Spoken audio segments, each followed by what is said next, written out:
झालं सर.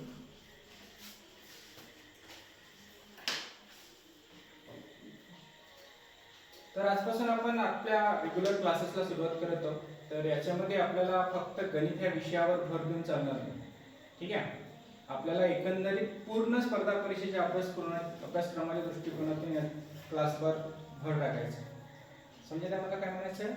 फक्त आपण गणित शिकत नाही. ऍक्च्युली गणित ऑलरेडी तुम्हाला येतात, पण प्रॉब्लेम कुठे होते माहिती आहे का? स्पर्धा परीक्षेत आपल्याला गणिताचा योग्य उपयोग करता येत नाही. कोणत्या विषयाची कशी आखणी करायची त्याचा उपयोग करता येत नाही. येणारी आगामी पोलीस भरती आणि ग्रुप डीच्या एक्झामसाठी हा वाला जो क्लास आहे तुम्हाला प्रत्येकाला खूप इम्पॉर्टंट ठरणार आहे. ठीक आहे. तर आपला मेन टार्गेट असेल पोलीस भरतीचं गणित आणि पोलीस भरतीमध्ये जास्तीत जास्त निकाल यायला पाहिजे याच्याकडे आपलं भर असायला पाहिजे. लक्षात येत आहे काय होईल आता सध्या परिस्थितीमध्ये पोलीस भरतीचा काय माहोल आहे त्याच्याबद्दल थोडासा विचार करू. जनरली ह्या महिन्यात ऍडव्हर्टाइजमेंट येण्याचे 100% चान्सेस आहेत. समजत आहे का काय बोलतो मी? ह्या महिन्यात ऍडव्हर्टाइजमेंट येण्याचे 100% चान्सेस आहेत. म्हणजे ह्या महिन्यात ऍडव्हर्टाइजमेंट आली तर कमीत कमी 15 दिवस तरी फॉर्म भरण्यासाठी असतं. क्लिअर? 15-20 दिवस फॉर्म भरण्यासाठी असतात. याचाच अर्थ आपल्याला पूर्ण हा महिनाभर फॉर्म भरण्यासाठी असं म्हणता येईल. बरोबर आहे. त्याच्यानंतर काय होईल? ऑक्टोबर महिन्यामध्ये फॉर्म छाटणी करणे, कॉल लेटर काढणे ह्या सगळ्यासाठी वेळ जाते. म्हणजे आपली जे येणारी भरती आहे म्हणजे फिजिकल आहे ते जवळपास नोव्हेंबर-डिसेंबर महिन्यात होण्याचे चान्सेस आहेत. अंदाजे आहे हा सगळं. ठीक आहे. आणि त्यानंतर आपल्याकडे जवळपास जानेवारी-फेब्रुवारी पर्यंत पेपर आहे. तर आपल्याला इतका लांबचा विचार करायचा नाहीये की आपल्याला इतका वेळ आहे. क्लिअर? आज आपला सप्टेंबर महिना चालू झालेला आहे. सप्टेंबर महिना प्लस ऑक्टोबर महिना प्लस नोव्हेंबर महिना हे 30 दिवस म्हणजे 30 असे जवळपास 90 दिवस आपल्याला मिळतात. आता ऑक्टोबर मध्ये जास्त दिवस असतात, एक दिवस जास्त असतो, पण जवळपास आपल्याला ह्या 90 दिवसामध्ये आपल्याला आपल्या पोलीस भरतीचा संपूर्ण अभ्यासक्रम कंप्लीट करायचा आहे. संपूर्ण अभ्यासक्रम. मी फक्त मॅथमॅटिक्स बद्दल नाही बोलतो. आणि फक्त अभ्यासक्रम कंप्लीट करायचा नाही आहे तर आपल्याला काय करायचं आहे? येणाऱ्या काळामध्ये आपल्या ग्रुपच्या माध्यमातून मॅक्झिमम निकाल काढण्याचा प्रयत्न करायचा. मॅक्झिमम म्हणजे याचा अर्थ काय? मागच्या वेळेस आपण ज्यावेळेस भरती दिली होती त्यावेळेस जवळपास 17 विद्यार्थी आपल्या ग्रुपमधून लागले होते. बरोबर? यावेळेस आपल्याला कमीत कमी जितके विद्यार्थी आपल्याकडे अवेलेबल आहेत म्हणजे ह्या क्लासमध्ये 40, तिकडच्या क्लासमध्ये 40 असे 80 विद्यार्थी आहेत. त्यापैकी 60 विद्यार्थी पोलीस भरती करणार आहेत. लक्षात? नुसत्या क्लासचा जर विचार केला तर आपल्याला कमीत कमी 50 निकाल यावर्षी काढायचे. तर तुम्हाला 50 मध्ये यायचं आहे की नाही यायचा तुमचा नाही.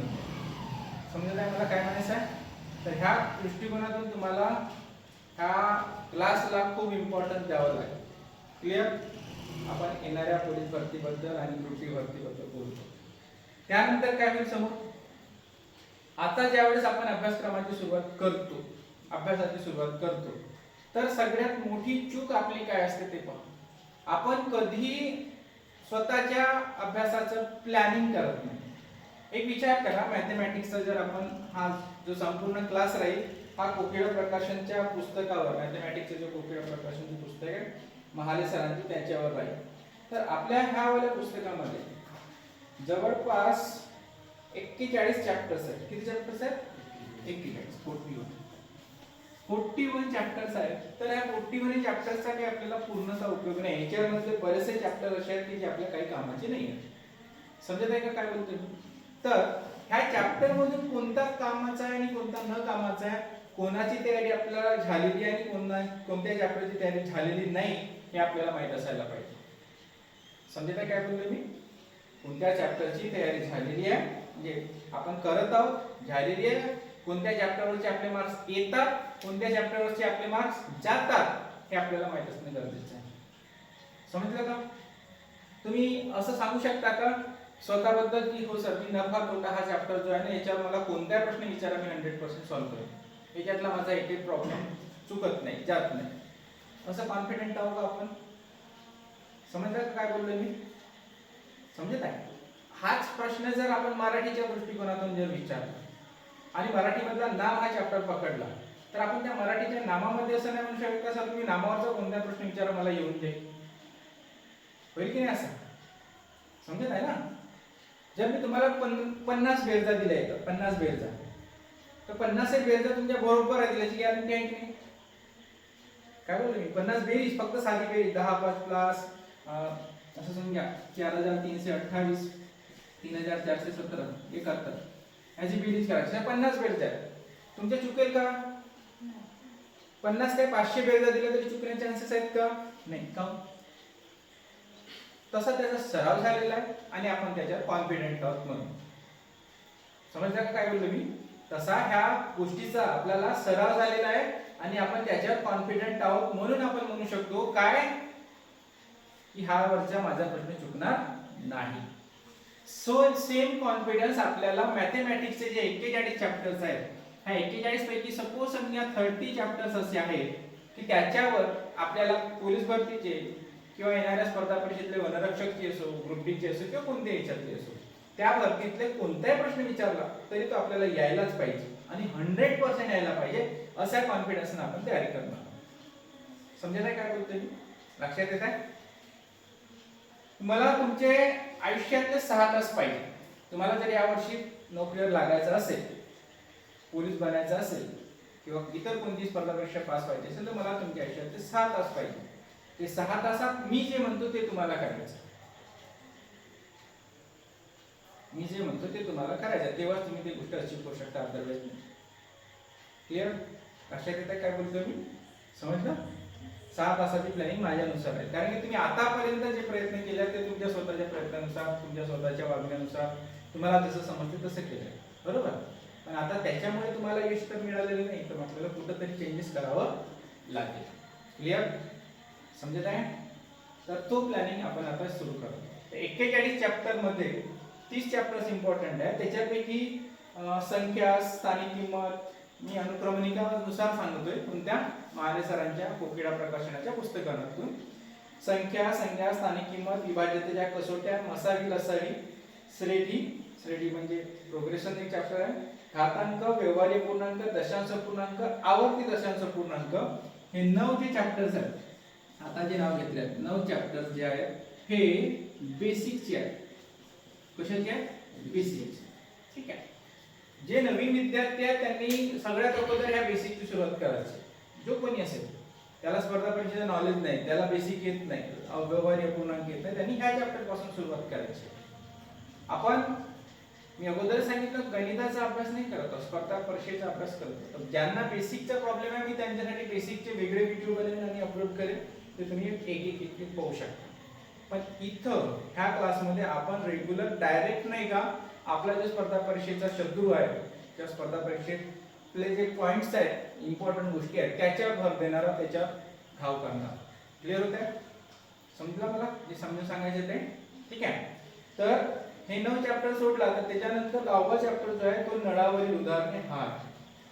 आता याच्यातले काही जे काय म्हणतात सिक्वेन्स आहे ना ते सुद्धा थोडेसे कमी जास्त आहे चॅप्टरची सुद्धा आणि त्याच्यातले जे टाइप्स आहेत त्याच्यातले सुद्धा. समजलं? तर त्या सिक्वेन्स बद्दल तेवढा प्रॉब्लेम नका करू, जसं येईल तसं आपण शिकत जाऊ. हे जे 9 चॅप्टर्स आहेत त्याच्याबद्दलचे वेगळे व्हिडिओ आपण चालू करूच, एक त्या पद्धतीने पूर्ण कव्हर करूया आपण, ते क्लिअर होईल.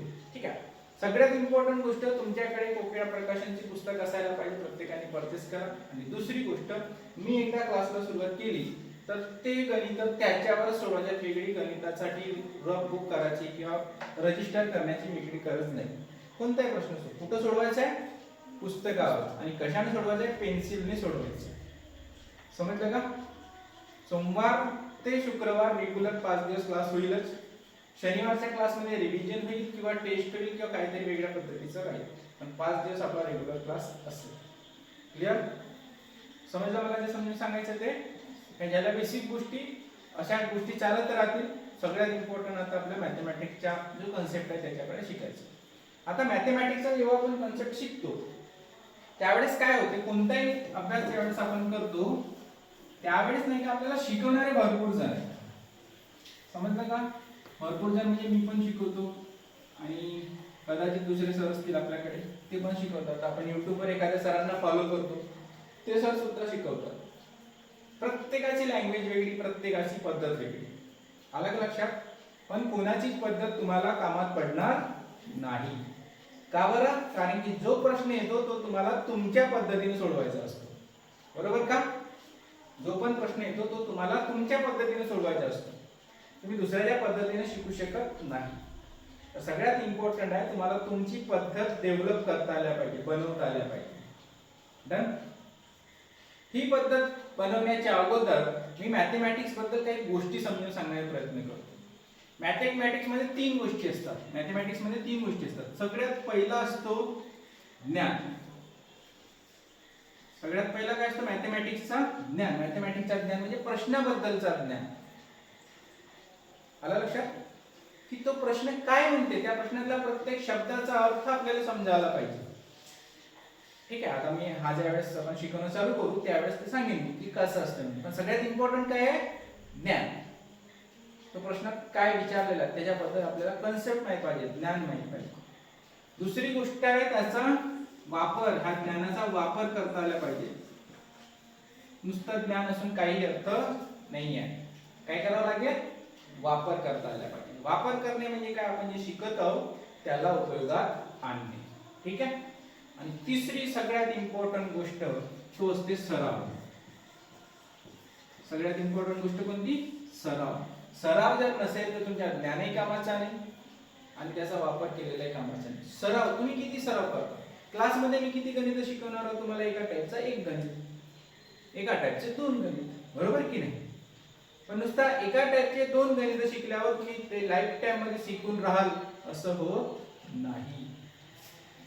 त्यासाठी तुम्हाला काय करावं लागेल? त्याचा सराव रेग्युलर बेसवर करावा लागेल. रेग्युलर म्हणजे अत्यंत रेग्युलर बेसवर. त्याशिवाय तुम्हाला स्पर्धा परीक्षेतला मॅथेमॅटिक्स असो किंवा कोणताही विषय असो त्याच्यात यश मिळणं कठीण, त्याच्यात प्रावीण्य मिळणे कठीण. समजलं का काय म्हणायचं? सगळ्यात इम्पॉर्टंट काय आहे? सराव, प्रॅक्टिस. ठीक आहे. तर आपला मॅथेमॅटिक्स कशावर डिपेंड आहे? ज्ञान, त्याचा वापर, ज्ञानाचा वापर, वापर म्हणजे ज्ञानाचा वापर आणि या सगळ्यांचा सराव, ह्या 3 गोष्टीवर आपला मॅथेमॅटिक्स डिपेंड आहे. ठीक आहे. आपण कमीत कमी फॉर्म्युलांचा उपयोग करूया आणि कन्सेप्च्युअल लेवलवर जाऊया.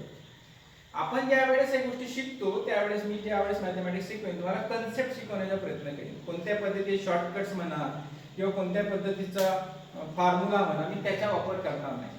ते तुम्ही ऑटोमॅटिक डेव्हलप करू शकता. काय? फॉर्म्युले आणि शॉर्टकट्स.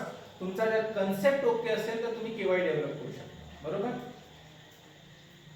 फॉर्म्युला आणि शॉर्टकट्स नाही का प्रश्नानुसार चेंज होत जातात. फॉर्म्युला आणि शॉर्टकट्स हे प्रश्नानुसार चेंज होत जातात, पण कन्सेप्ट हा प्रत्येक प्रश्नाचा जवळपास सारखाच असतो. त्याच्यात थोडासा बदल आपल्याला समजून घेता आला तर तो प्रश्न आपण कोणत्या पद्धतीने जरी विचारला तरी आपण तो करू शकतो. क्लिअर होत आहे? ठीक आहे. यासोबत सोबत हे महाले सरांचे जे पुस्तक आहे याच्या व्यतिरिक्त तुम्ही तुमचे जे रेग्युलर पेपर्स आहेत, आता जे पोलीस भरती, ग्रुप डी किंवा इतर कोणत्याही परीक्षेचे पेपर आहेत त्याच्यामध्ये जे प्रश्न येतील, जो आपला चॅप्टर, आता जसं आपण नळावरील प्रश्न चालू करणार आहोत. कोणता चॅप्टर चालू करणार आहोत? नळ. हा नळावरील प्रश्न जेव्हा चालू करणार आहोत तर कोणतेही प्रश्न असो, तुमचे पोलीस भरतीचे असो, वनरक्षकचे असो, ग्रुप डी चे असो किंवा इतर कोणत्याही परीक्षेचे असो, ते तुम्ही ग्रुपमध्ये विचारायचे. त्याच्यावर आपण डिस्कस करू. त्याच्या ग्रुपमध्ये सोल्युशन पण मिळेल, मी देईन किंवा इतर विद्यार्थी ज्यांना येतो ते तुम्हाला समजून सांगतील. ठीक आहे. एकट्याच्या ऍक्टिव्ह परफॉर्मन्सनं काही होणार नाही. समजलं का? मी तुम्हाला नुसते उत्तर देईन, त्याला काही गरज नाही. तुम्हाला उत्तर द्यायची सराव आला पाहिजे, झाला पाहिजे. ठीक आहे. इतकं लक्षात आलं? तर डायरेक्ट आपण आता प्रश्नांकडे जाऊ. ओके. तर नळावरील उदाहरण पुस्तकात 136 पेज क्रमांकावर आहे. तुमच्याकडे पुस्तक असेल तर ठीक आहे, तुमच्यापासून पुस्तक घेऊन या आणि पुस्तकातून सरावाला सुरुवात करा. सगळ्यात पहिला कन्सेप्ट घेऊया. नळाचा कन्सेप्ट काय म्हणते ते बरोबर समजूया. किती लोकांना नळाचा कन्सेप्ट समजते? जसा नळामध्ये एक टंकी असायलाच पाहिजे. असा कोणता प्रश्न आहे का ज्या नळाच्या प्रश्नामध्ये टंकीचा उपयोग नाही आला? नळ व टंकीवरील प्रश्न असा प्रश्नाचा म्हणजे ह्या चॅप्टरचा नाव पाहिजे जनरली, नळ व टंकीवरील प्रश्न. तर टंकी असेलच, बरोबर की नाही? आता टंकी समजून घ्या. ह्या टंकीला भरणारा एक नळ राहते जनरली, हा नळ आहे. टंकीला भरणारा नळ आहे हा जर एका तासात भरत असेल, या टंकीला एका तासात भरत असेल तर संपूर्ण टंकी एका तासात भरली तर एकाच भागात डिवाइड झाली, बरोबर आहे. एक तासात भरत असेल तर एकच भाग झाला, बरोबर आहे. पण टंकी जर 2 तासात भरत असेल, 2 तासात भरत असेल सपोज, तर इथून अर्धी टंकी एका तासात भरली, ही वाली टंकी अर्धी एका तासात भरली आणि वरची अर्धी टंकी किती तासात भरली, एका तासात. म्हणजे 2 तासाचे 2 भाग झाले की नाही. ह्या नळामुळे जर टंकी 2 तासात भरत असेल तर 2 तासाचे 2 भाग झाले. त्याच पद्धतीने जर 4 भाग होत असतील, 4 तासात भरत असेल, 4 तासात भरत असेल तर 4 भाग होतील.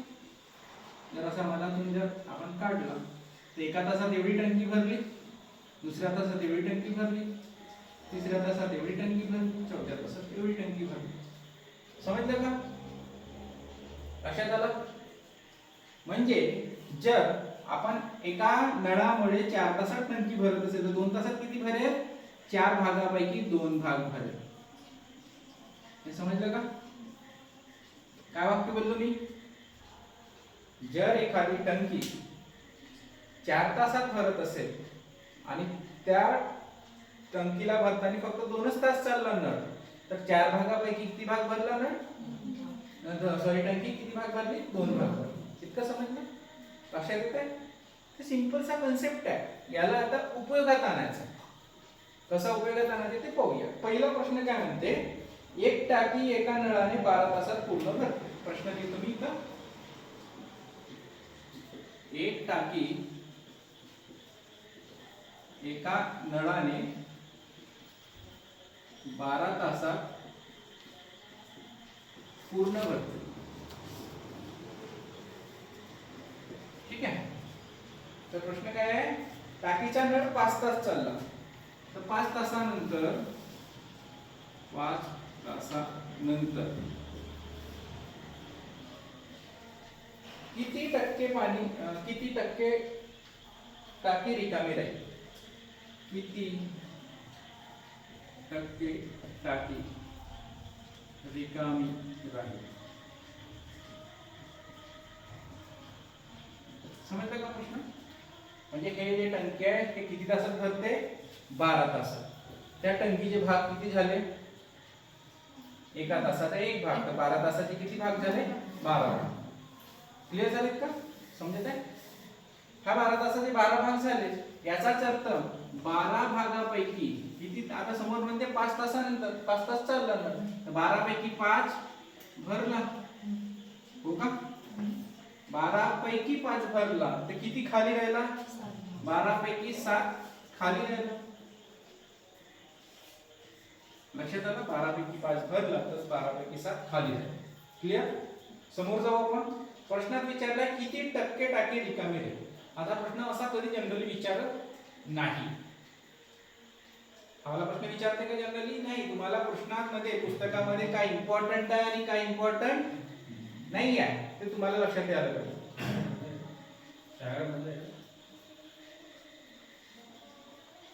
काय विचारते आणि काय नाही विचारत हे सगळ्यात इम्पॉर्टंट आहे. काय बोलतो मी आता? हा जो गोष्ट बोलतो बहुत इम्पॉर्टंट. हा प्रश्न विचारते का? नाही. त्याला समजून घ्यायची जास्त गरज नाही. समजलं ठीक, नाही समजलं ठीक. पण काही प्रश्न असे असतात की जे विचारतातच. त्या प्रश्नाला काय करायचं आहे, इम्पॉर्टंट म्हणून नोट करायचं, त्याला नाही का प्रॅक्टिस करायचं. गोष्ट समजली ना? आता 12 पैकी 5 भरला आणि 12 पैकी 7 खाल्ले तर किती टक्के टाकी रिकामी राहील, तर 12 पैकी 7 इंटू जर 100 केला, 100 करणे, एखाद्या संख्ये, एखाद्या अपूर्णांकाला इंटू 100 करणे म्हणजे पर्सेंट काढणे असा अर्थ. काय वाक्य बोललो मी? हा अपूर्णांक झाला ना, 12 पैकी 7 खाली, हा काय झाला, अपूर्णांक. अपूर्णांकाला 100 ने गुणणे म्हणजे पर्सेंट काढणे असा अर्थ निघतो. समजलं का? म्हणजे सपोज समजूया दुसरा एखादी गोष्ट घेऊ आपण. जसं एखाद्याला 100 पैकी 40 मार्क मिळाले तर इंटू जर 100 केला तर 40 इतके येतात. 100 कटले तर याला 40% मिळाले असा अर्थ होईल. पण एखाद्याला समजून घ्या 200 पैकी 80 मार्क मिळाले तर इंटू जर 100 केला तर काय होईल, हे शून्य कटले 5 4 8, हे सुद्धा 40% झाले. समजलं? ह्या अपूर्णांकाला 100 ने गुणणे म्हणजे काय करणे? पर्सेंट काढणे. कळलं? सिंपलचा पण काय याचा पर्सेंटेज काढायचा होता. हा पूर्णांक आहे 12 पैकी 7 × 100 जर केला तर पर्सेंटेज याचा गुणाकार किती होईल? मला पहिले 700 आपण 12 करू आणि हा गुणाकार करावा लागेल. तर 12 पंचे 60 बरोबर आहे. वाचले किती? 10 0 12 8 96 बरोबर ना. वाचले 4 आपण 12. हा सुद्धा आता कधी कधी काय होते, कधी कधी नाही बऱ्याचशा नवीन विद्यार्थ्यांना नाही का इथं प्रॉब्लेम होते बरं. हे गोष्ट शिकताना इथं प्रॉब्लेम होते, नाही समजत की इथं काय झालं आणि कोणता शिक्षक तुम्हाला हे शिकवण्याच्या भानगडीत पडत नाही. समजलं काय बोलतोय मी? बरेचसे विद्यार्थ्यांना इथं काय झालं हे समजत नाही. बरेच जे बी नवीन विद्यार्थी सुरुवात करतात, सर इथं काय केलं तुम्ही, हा काय केलं समजलं नाही. तर सगळ्यात मोठा जर तुम्हाला कुठेही जर शिकायचं असेल, कोणत्याही स्टेपवर प्रॉब्लेम होत असेल तर सर हा सांगा मला समजा. हा नाही समजला, इतका नाही समजला, हा समजला इतका, हा नाही समजला, एवढं नाही समजलं तर प्रश्न विचारण्याची एक ताकद तुमच्यामध्ये निर्माण असायला पाहिजे. मग ते ऑनलाईन क्लासची गोष्ट असो, ऑफलाईन क्लासची गोष्ट असो किंवा कुठे असो, इथं जर तुम्ही प्रश्न नाही विचारला तर ठीक आहे, तुम्ही एका साईडला प्रश्न लिहून ठेवा की मला हा प्रश्न नंतर विचारायचा आहे आणि जेव्हा केव्हा मला वेळ मिळेल तेव्हा तो कन्सेप्ट मला क्लिअर करायचा आहे म्हणजे आहे. ठीक आहे. तर नवीन विद्यार्थ्यांसाठी मी एकदा सांगू इच्छिन 700 आपण 12 असा करतो आपण 700 आपण 12 तर 12 पंचे 60 वाचले किती 10 बरोबर. इथं आले 0 12 सकम 72 12 8 96 ठीक आहे. इथं वाचले 4. याच्यात काय करतो हा 12 पूर्णांक आहे सॉरी 58 पूर्णांक आहे तर 58 पूर्णांकात लिहिले कितीने डिवाइड केला होता 12 ने तर 12 खाली लिहिले आपण आणि वाचले किती इथं 4 हे वाचलेले इथं 4 लिहिले. याच्यात तिरपा गुणाकार केला जातो 58 × 12 + 4 असं एकूण 700 होतात. तर 58 पूर्णांक 4/12 4/12 ला कमी करता येईल 4 × 4 4 × 12 58 पूर्णांक 1/3% असा हा प्रश्नाचा उत्तर असेल. समजलं का? क्लिअर झालं? एकदम सिंपलचा प्रश्न आहे. ह्या प्रश्नामध्ये तुम्हाला किती पर्सेंट भरला असा विचारू शकते तर 12 पैकी 5 ला × 100 केला तर तो उत्तर येईल. क्लिअर? तुमच्या पुस्तकामध्ये दुसरा प्रश्न सेम आहे आणि सराव करामध्ये एक प्रश्न आहे, तो प्रश्न तिथल्या तिथे सोडवायचा प्रत्येकाने. तुम्ही किती हुशार असाल मला काही प्रॉब्लेम नाही, किती गप्पू असाल मला काही प्रॉब्लेम नाही, तो प्रश्न तिथं तुमच्या तुम्ही जर पुस्तक चेक केली तर तो सोडवून झालेला असायला पाहिजे म्हणजे पाहिजे. मी शिकवत आहे नाही तर तुम्हाला वर्गातून बाहेर काढेन आणि परमनंट बाहेर काढेन. क्लिअर? खूप खूप झालं. आपल्याला मेन पॉइंट काढायचा. आता ह्या चिल्लर गोष्टीकडे लक्ष नाही द्यायचं, भरपूर समोर जायचं. क्लिअर? समोर जाऊ आपण. प्रकार दुसऱ्यामध्ये काय विचारते पाहू आपण. प्रकार दुसऱ्यामध्ये आहे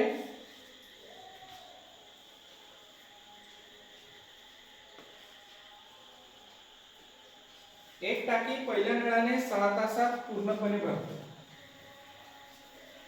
एक टाकी पहिल्या नळाने 6 तासात पूर्णपणे भरते व तीच टाकी दुसऱ्या नळाने 15 तासात पूर्ण भरते.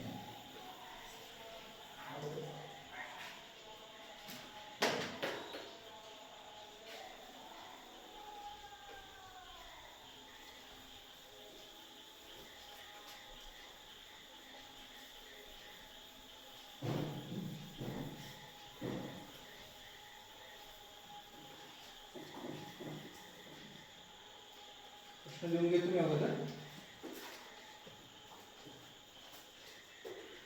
एक टाकी पहिल्या नळाने 6 तासात पूर्ण भरते. पहिल्या नळाने 6 तासात पूर्ण आणि दुसऱ्या नळाने तुमच्याकडे पुस्तक नाही आहे का? दुसऱ्या नळाने 15 तासात पूर्ण करते.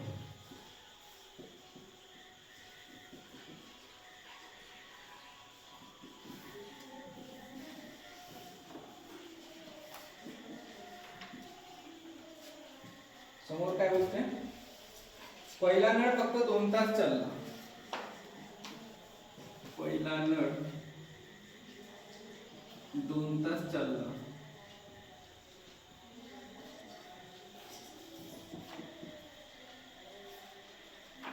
शिल्लक टाकी भरण्यासाठी दुसऱ्या नळाला किती तास काम करावं लागेल? शिल्लक टाकी दुसरा नळ किती वेळात भरेल?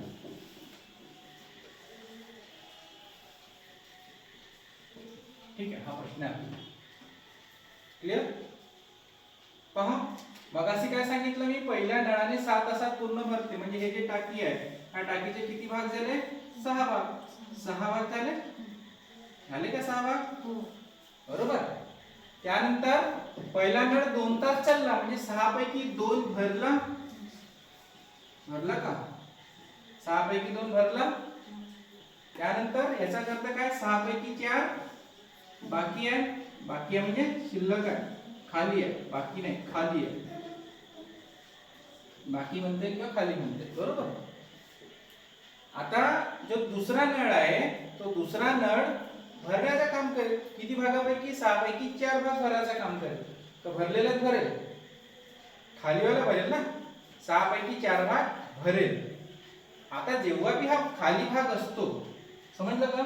मग असे गोष्ट काय सांगितली होती मी, अपूर्णांक जो राहते त्या अपूर्णांकाला इंटू 100 केला तर काय मिळते? पर्सेंट मिळते. अपूर्णांकाला इंटू 100 केला तर काय मिळते? पर्सेंट मिळते. त्याच प्रकारे हा जो खाली भाग आहे, 6 पैकी किती भाग खाली आहे? 4 भाग खाली आहे. याला जर ज्या नळाने आपण भरणार आहोत, कोणत्या नळाने भरणार आहोत? दुसऱ्या नळाने भरणार आहोत. ठीक आहे. ज्या नळाने आपण भरणार आहोत त्या नळाच्या क्षमतेने गुणला. काय केलं आपण? त्या नळाच्या क्षमतेने गुणला तर ते तास डायरेक्ट मिळतील. ते तास डायरेक्ट मिळतील. कोणते? त्या नळाने भरायचे ते वाले तास. किती भाग खाली? 6 पैकी 4 भाग खाली. कोण भरणार आहे? दुसरा नळ. हा दुसऱ्या नळाची काय आहे? कॅपॅसिटी. दुसऱ्या नळाची कॅपॅसिटी. दुसऱ्या नळाच्या कॅपॅसिटीने आपण हा भाग भरतो. ठीक आहे. तर काय होईल? 3 दुने 6, 3 दुने 6 होतील ना. 3 5 15, 1 दुने 4, 2 गुणिले 5 किती? 10 तास. समजलं का? सिंपल होता प्रश्न. हा प्रश्न इम्पॉर्टंट आहे बऱ्याच, म्हणजे ह्या प्रश्नासाठी इम्पॉर्टंट नाही आहे, पण समोरच्या प्रश्नामध्ये असा पद्धतीचा प्रश्न विचारला जातो. क्लिअर? समोरचा जो प्रश्न आहे त्याच्यामध्ये असा प्रश्न ऍड केलेला असते. क्लिअर होत आहे? ठीक आहे. सपोज समजून घ्या, हा प्रश्न तसा आहे नाही इथं, पण जर असं असता की पहिल्या नळाने 6 तासात पूर्ण भरते, दुसऱ्या नळाने 15 तासात पूर्ण भरते, पहिला नळ 2 तास चालला, शिल्लक टाकी दोन्ही नळ किती वेळात भरते? काय बोललो मी?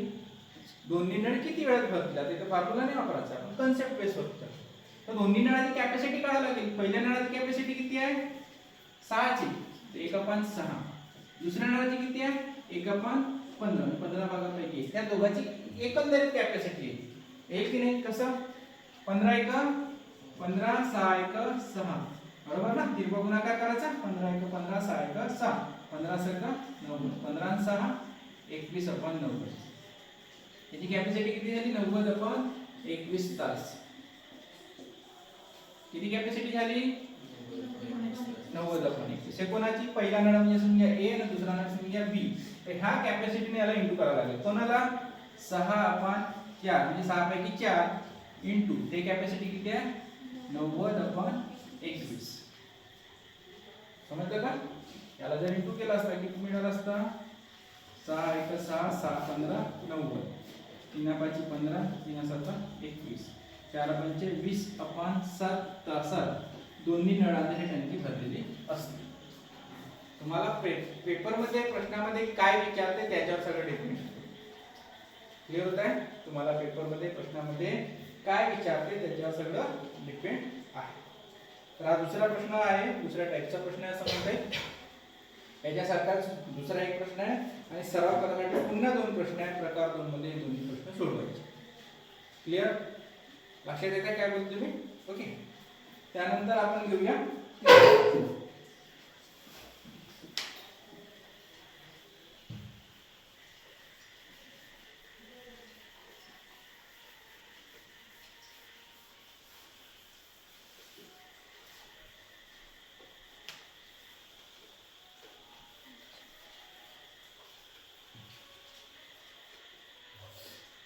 तिसरा प्रश्न पाहू आपण. एक पाण्याची टाकी पहिल्या नळाने 12 तासात पूर्ण भरते. पहिला नळ 12 तासात पूर्ण.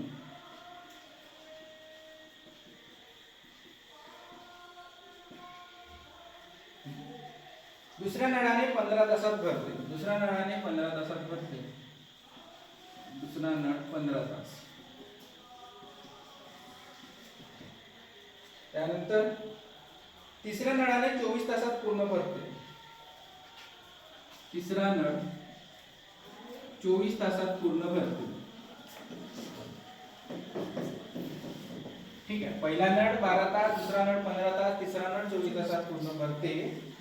प्रश्नात विचारलेला आहे पहिला नळ 3 तास चालला. पहिला नळ किती तास चालला? 3 तास. पहिला नळ 3 तास चालला. त्यानंतर दुसरा नळ 5 तास चालला. दुसरा नळ 5 तास चालला. त्यानंतर प्रश्नात विचारलेला आहे शिल्लक टाकी तिसरा नळ किती वेळात भरेल? शिल्लक टाकी तिसरा नळ किती वेळात भरेल?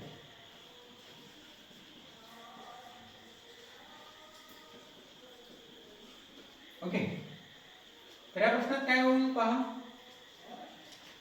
एकदम पहिला लॉजिक काय सांगितलं होतं मी. पहिली टाकी जी आहे पहिला नळ जो आहे पहिला नळ 12 तासात भरते म्हणजे 12 पैकी एक भाग भरत असेल एका तासात. आठवते का?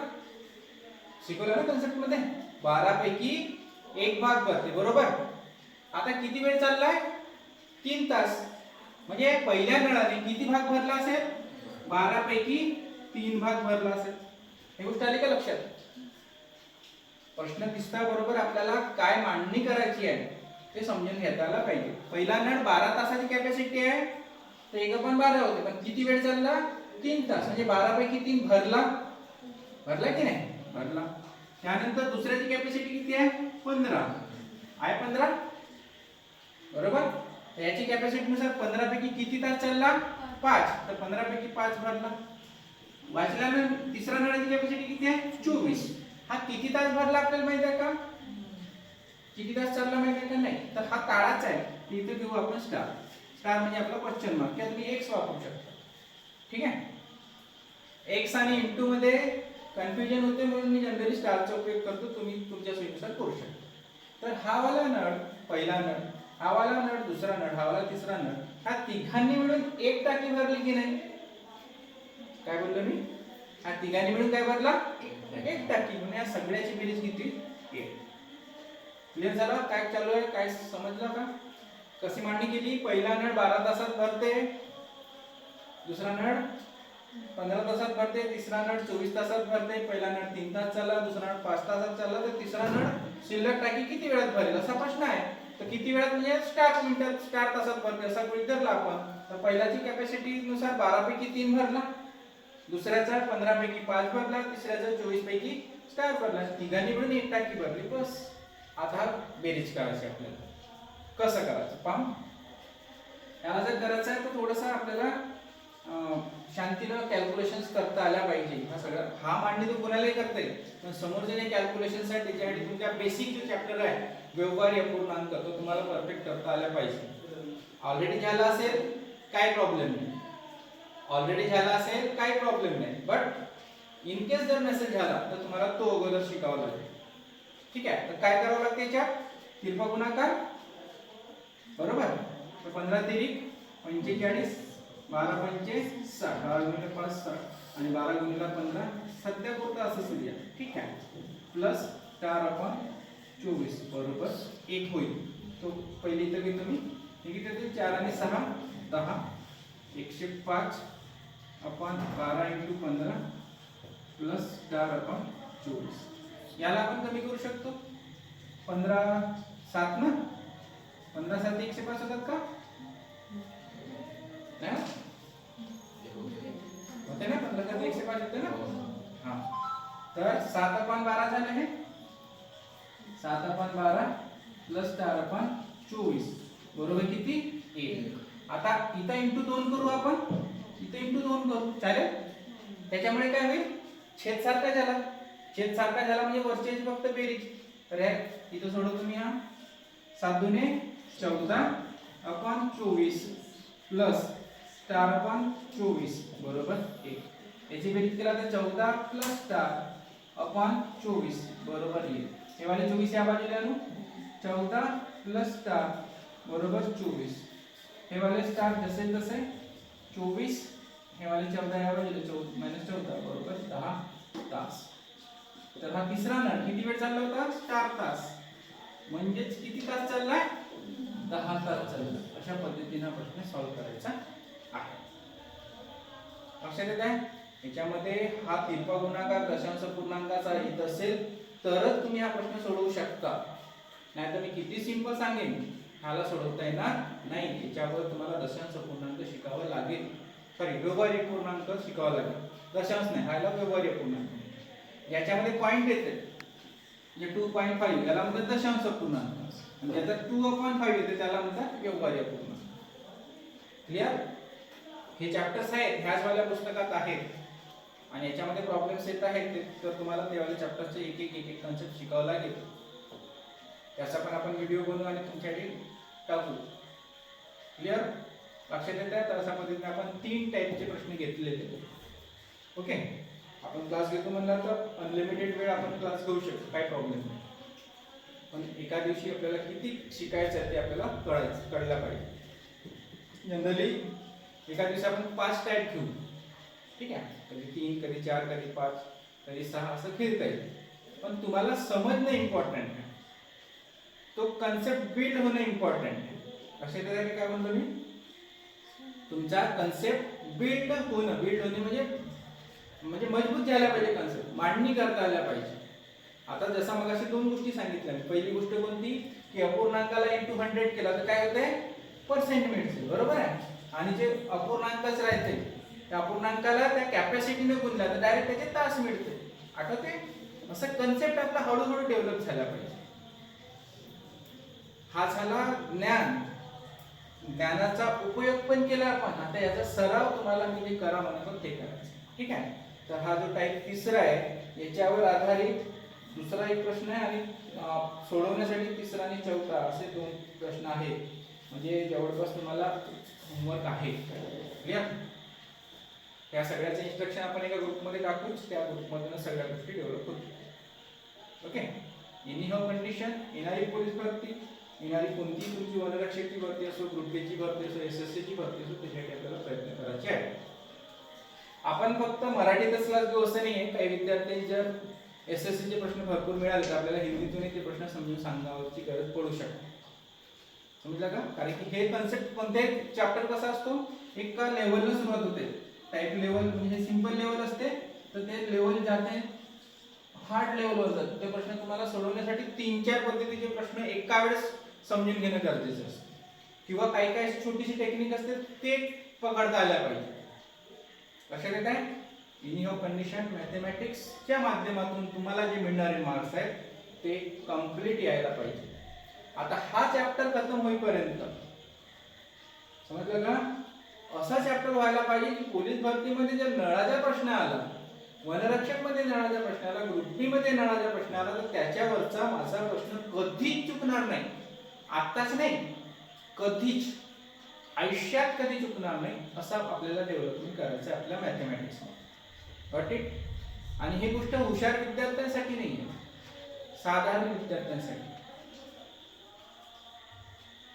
हुशार विद्यार्थ्याला ऑलरेडी हे 3 प्रश्न येतात आणि समोरचे मी 4-5 टॉपिक अजून शिकवले तर 4-5 टॉपिक येते, बरोबर आहे की नाही. पण नेमका पेपरच्या वेळेस का चुकते हो, ह्या प्रश्नाचं उत्तर शोधावं लागेल की नाही का. काय होते माहिती आहे ना, हा वाला चॅप्टर येतो आपल्याला, याच्यासारखे 4 नाही अजून 40 प्रकार शिकवलं तरी ते 40ही प्रकार येतील, बरोबर. बट एक बट येते की तुमचा पेपर जर आला, पेपर मध्ये असा एखादा प्रश्न आला तर येणारा प्रश्न येता येता चुकते.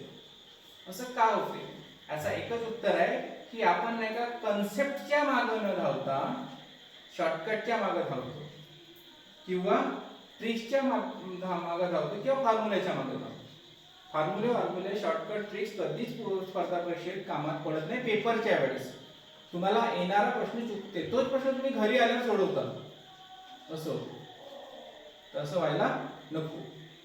लक्षात येत आहे काय समजून सांगण्याचा प्रयत्न आहे? एकदम शांत मन, स्वतःवरचा आत्मविश्वास, परमेश्वरावर श्रद्धा, इतकं जर तुम्ही करू शकल्या तर तुम्हाला आयुष्यात यश मिळवण्यापासून कोणीही रोखू शकत नाही. मिनिमम 50+ रिझल्ट आपल्याला पोलीस भरतीत काढायचे. या क्लासला पाहणारे ऑनलाईनवर जितके विद्यार्थी असतील तितके तुम्ही माझ्याशी संपर्क करू शकता, काही प्रॉब्लेम नाही. कन्सेप्ट वाईज फक्त गणिताच्या क्लासबद्दल नाही, मराठीच्या, रिजनिंगच्या आणि जीकेच्या, सामान्य ज्ञानच्या क्लासबद्दल आपल्याला चर्चा करायची आणि प्लॅनिंग करायची. इथे जे क्लासला येतात त्यांना मी बोललो होतो की सकाळी 9 वाजता क्लासला यायचं आहे. मी तुम्हाला 5 मिनिटं अगोदर यायचं, 9 वाजता राष्ट्रगीत समोर जाऊया आपण. 9 इथं तर क्लास होत नाही आपले, बरोबर ना? क्लास बंद आहे इकडचा, ठीक. तर 9 ते 12 नॉनस्टॉप अभ्यास करायचा. नॉनस्टॉपचा अर्थ बसला असा नाही होत. मी पाणी पिण्यासाठी, बाथरूमसाठी जाऊ शकतो. 12 वाजता ॲक्युरेट जेवणासाठी जायचं. 10 वाजता भूक लागली म्हणून 10 वाजता जेवतो, गावातला म्हणून पटकन येऊन जातो, असं करायचं नाही. मला काम होतं म्हणून मी गेलो असं नाही. 12 ते 1 जेवणाची सुट्टी राहील, तुमची आराम करायची वेळ आहे. आणि 1 वाजता पुन्हा एकदा तुम्हाला इथंच बसायचं आहे. 1 ते 4 3 तास आहे. 3 तास ते असे 6 तास तुमचे मला द्यायचे. सगळ्यात इम्पॉर्टंट आहे तुम्ही मराठीतला एकदा कंप्लीट करा, वाचून कंप्लीट. ह्या 6 तासात सकाळी एकदा पुस्तक पकडली तर 6 तास रेग्युलर मराठी वाचायला शिका. ज्यांचा बी नवीन विद्यार्थी आहे, जेवढे बी नवीन विद्यार्थी आहेत त्यांनी काय करायचं आहे? 6 तास रेग्युलर मराठी वाचा. असं थोडा वेळ मग त्रास येते तर बिना त्रासाने तर होणारच नाही ना. त्रास सहन करावाच लागेल, बरोबर? आपले पॅरेंट्स जर कोणत्या कामाला जात असतील, जर सेंटरिंगच्या कामाला जात असतील तर ते थोडा वेळ सेंटरिंगचं काम करते, मग थोडा वेळ शेतीचे काम करते, मग थोडा वेळ घरातले काम करते. असं होते का? 6 तास सेंटरिंगचेच काम करतात ना. जर शेतीवर जात असतील आपले वडील आई वडील तर ते शेतीचेच काम करतील ना 6 तास. तर 6 तासापैकी नाही 1 तास शेतीचे काम करते, मग 1 तास फॅमिलीचे काम करते, 1 तास घरातले काम करते. असं होते का? नाही. तर अभ्यासाची प्लॅनिंग करायची आहे, माझ्या प्लॅनिंग नुसार जायचं आहे. ज्यांचे मराठीचे मार्क्स 20 पेक्षा कमी येत असतील, ज्यांचे मराठीचे मार्क्स 20 पेक्षा कमी येत असतील त्यांनी फक्त मराठीला प्राधान्य द्या. 6 तास काय वाचायचं आहे? मराठी वाचायचं. फक्त वाचन करा. आणि कसं वाचायचं, काय वाचायचं त्याच्याबद्दल मी अजून सांगतो. सगळ्यात इम्पॉर्टंट आहे वाचन होणं इम्पॉर्टंट आहे. पहिला पेज जर पकडला मराठीचा तर शेवटच्या पानापर्यंत पोहोचणं इम्पॉर्टंट आहे. तुम्हाला किती समजते नाही समजत ह्या सगळ्या गोष्टी नथिंग आहे. वाचून घ्या, फक्त पूर्ण पुस्तक कंप्लीट करा. एकदा तुम्हाला कॉन्फिडन्स आला पाहिजे, सर माझी पुस्तक इतक्या दिवसात मी वाचलेली आहे. 4 दिवस लागतील तुम्हाला. पहिल्या पेज पासून शेवटच्या पेज पर्यंत जायला किती दिवस लागतील? 4 दिवस. कोणत्या स्पीडना? डेली 7 तासाच्या स्पीडने. Got it? लक्षात येत आहे? तर ही वाली जे प्लॅनिंग आहे ते करा. जीकेचा टेन्शन घेऊ नका. मराठीत किती समजत आहे नाही समजत आहे त्याचंही टेन्शन घेऊ नका. काय इम्पॉर्टंट आहे? फक्त वाचा. कोणासाठी सांगत आहे ही मी गोष्ट? ज्यांचे मार्क्स 20 पेक्षा 25 पैकी मराठीचे जे आहेत त्याच्यात 20 पेक्षा कमी असते त्यांच्यासाठी. ज्यांचे 20-22 मार्क्स आहेत त्यांनी कन्सेप्ट बेसवर काय करायचं ते वेगळा प्रश्न, ते नंतर आपण डिस्कस करू. पण पहिल्याच क्लासमध्ये फक्त एवढं सांगेल, ठीक आहे? त्याच्यामध्ये सर मला रिजनिंगचं काहीतरी करायचं होतं, मॅथ्सचं काहीतरी करायचं होतं, अजून काहीतरी करायचं होतं, असं भानगडीत पडू नका. फक्त 15 दिवस मराठीला नॉनस्टॉप वाचन चालू करा. तुमचे ॲटोमॅटिक मार्क 20+ करा. आपण वाचत नाही, मेहनत करत नाही, त्याच्यामुळे सगळं बंद करा. ठीक आहे? तर आजच्या क्लासमध्ये इतकंच. Thank you everyone. उद्या भेटूया सेम टाइमवर.